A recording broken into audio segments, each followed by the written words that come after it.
Welcome to this edition of the Coach's Corner. I'm Wes McKinney here today with head football coach Garin. Coach, good to have you on today. Thank you very much, Wes. Nice to be here. Okay, now you guys are roughly about halfway through spring ball. What's been the overall feeling so far? It's been great. The guys have been working hard. They seem like they've stayed pretty hungry and very well for the upcoming season. I know last year was a lot of accomplishment they achieved, and we feel great about that. But also we looked back on the season, and we see that there's more to accomplish. And I think that loss to Kutztown in the playoffs let us know that we can achieve even more further goals.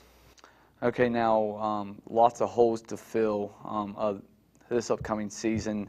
First off, you lose all-conference running back Brian Kennedy, who's kind of been stepping up in spring ball to fill his role. We've had a couple of guys that have done a nice job.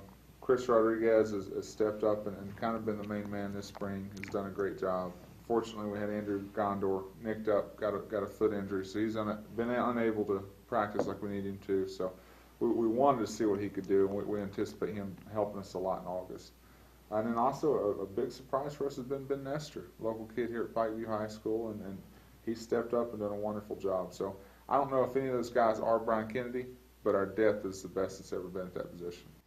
Okay, now not a lot of losses on offense, just 3 guys, but on the defensive end, you lose Conference Player of the Year, Drew Greenway. You lose 2 defensive backs. Who are you and the coaching staff seeing as guys that can potentially step in and play linebacker or a defensive back position? Well, I mean, you talk about Greenway, Martinez, and some of those guys. Those are some big losses to fill, and I don't know if we can ever totally fill that, but we feel great about the guys we're bringing in and the guys that we have on campus right now. Our early guy for Joe Greenway is Howard Jordan, a guy that played inside linebacker last year, who we bumped out to that outside Fox position, who was kind of the third linebacker inside last year, can give us some depth outside. Martinez, with him gone, he's been a very big presence back in that secondary last few years for us. But we got Devon Marion back, who set out last season. And Devon was an all-conference type performer the year before. So those 2 guys are immediate guys to help ease some of the burden and load. But overall, I think we're getting better depth. Like I was talking about the running back position, I don't know if we have a Joe Greenway necessarily. But we got a Jake Lilly, a Josh Miller, we got Riyad Richardson. We got some special players and then along with the depth we're building, I feel like we'll be able to continue our success. Okay, now shifting back to the offensive side of the ball for a second, you lose all-conference center Brandon Link, best offensive lineman anchor there. Who do you see replacing Brandon Link in the fall? Well, I mean, that's another thing. Brandon was very great for us. But a guy that's going to step over immediately is Cody Smith. Cody played left guard for us last year. Cody actually came in as a linebacker, and now he worked himself or ate himself to a center, so to speak. So Cody's the initial replacement of that, but then you say Cody Smith goes to center, who plays left guard, and right now Cody Parker's done an excellent job filling in that. Cody's a kid from James Monroe High School here locally who was kind of our 6th lineman last year, who's stepped up and finally gained some weight on his body and has done an excellent job this spring at left guard. Okay, now it was well documented last year that the offense had some struggles and the defense was key in some games until the final game of the season when you guys put 48 on Wesleyan. Do you see maybe this year a little bit differently as far as the offense being a little bit more veteran-led and the defense being a little bit younger this year? Well, I don't anticipate the defense falling off any. I don't want those guys to fall off any, but I do anticipate the offense being better. As far as the look, I think we're going to look a lot more balanced than what we did last season. Thank goodness for defense last year, because they bailed that offense out a lot of times. And that's what a team's about, is the offense not letting the defense down, the defense not letting the offense down, and don't let that other group fail. And that's what we were trying to get accomplished last season. Unfortunately, it was the defense always doing it, but it ended up in getting some wins. Next year, hopefully it's more so 50-50 in balance, and then we can get production from both sides of the ball. Okay, now there were some minor movements with the coaching staff in the offseason.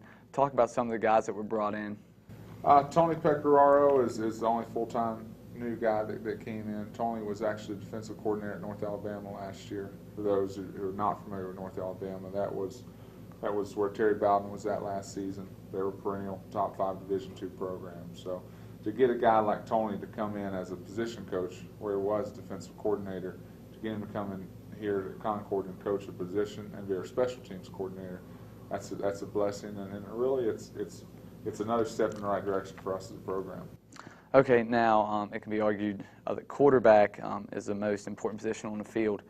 How has Zach Rossi looked throughout spring ball as he prepares for his final season? Zach's getting better and better every day, and you know, we feel great about our backups, Albert Rose and Will Cole. They've done an excellent job making us feel comfortable if something wrong happens to Zach. Now, God forbid that it does happen, but Zach's been a great leader.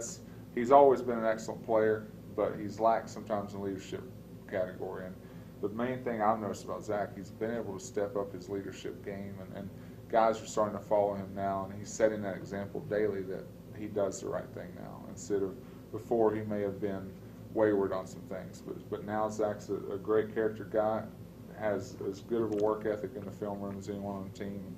He's been an excellent leader for our guys.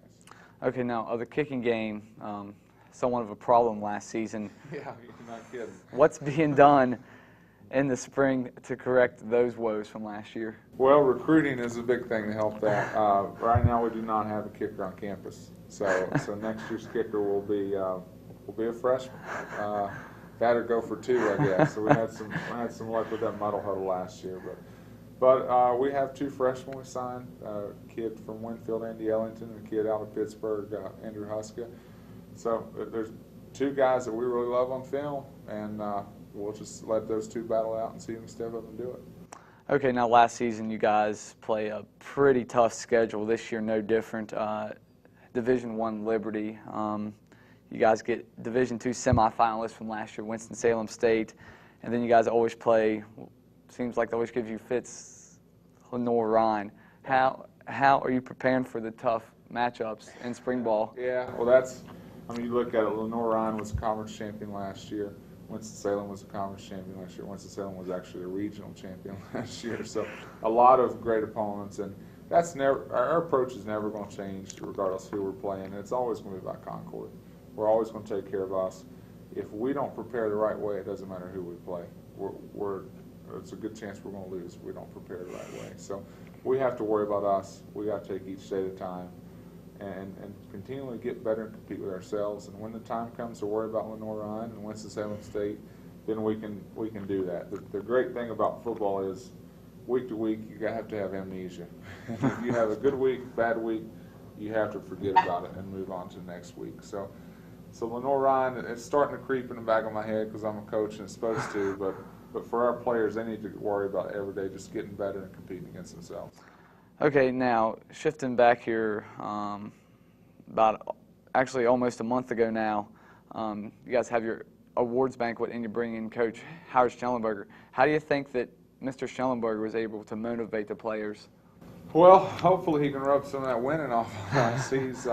You look back through history. He was an assistant coach on some Alabama teams in the '60s with Bear Bryant. He was part of the Miami Dolphins' undefeated championship team, known as maybe the greatest NFL team ever, only undefeated team ever.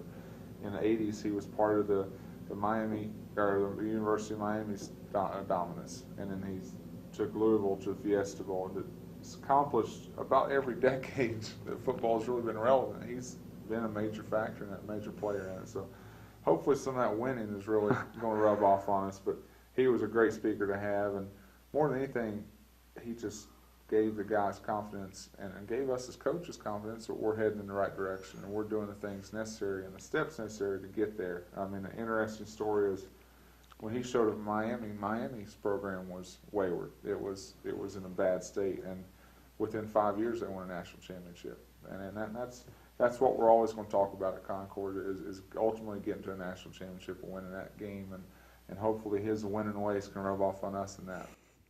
Okay, now who are some players that people may not have heard of that are really opening up the coaching staff eyes so far in spring ball? Yeah, offensively, a big name that comes out is a Cody Parker at left guard, a guy that You don't really know linemen's names anyhow, but Cody's done an excellent job. A kid we brought in who's actually a junior college tight end, Thomas Burke's done a very nice job filling that position that Rasheed left.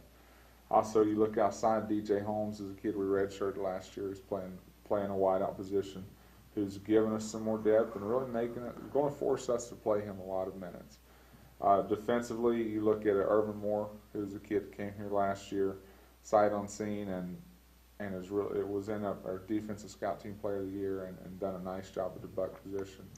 You have a guy like Josh Miller who gets some awards, but still playing that nose guard position. He's not heralded as much as he should be because he's probably the anchor to what we do defensively. Is Josh being able to allow guys like Gibbons and Greenway last year and Jake Lilly, who led the conference in tackles, to get to those running backs because he's holding 2 and 3 guys at the line of scrimmage. So those are some guys that really go unheralded, and there are a lot of others, but that's the thing we try and stress is this is a team game and it's all about the team. But those are some guys that are going to catch some people's eyes next year. Okay, now earlier he's talking about Zach Rossi and how his leadership skills have really matured over the last season or two. Who are some other guys that you see as team leaders in the fall? Well, offensively, 2 big names actually 3 big names on offensive line are C.J. Tullio, Mitch Harrison, Cody Smith. Those guys have played a lot of football games for us. You Zach naturally, and offensively you also have Evan DeSold and Randall Hawkins at wideout who are finally coming into their own as wideouts. Defensively, I just mentioned Miller, but there's some other older guys along that line. At the linebacker position, you still have Jake Lilly, who will be a junior but led the conference in tackles. Did a lot of great, nice things for us last year.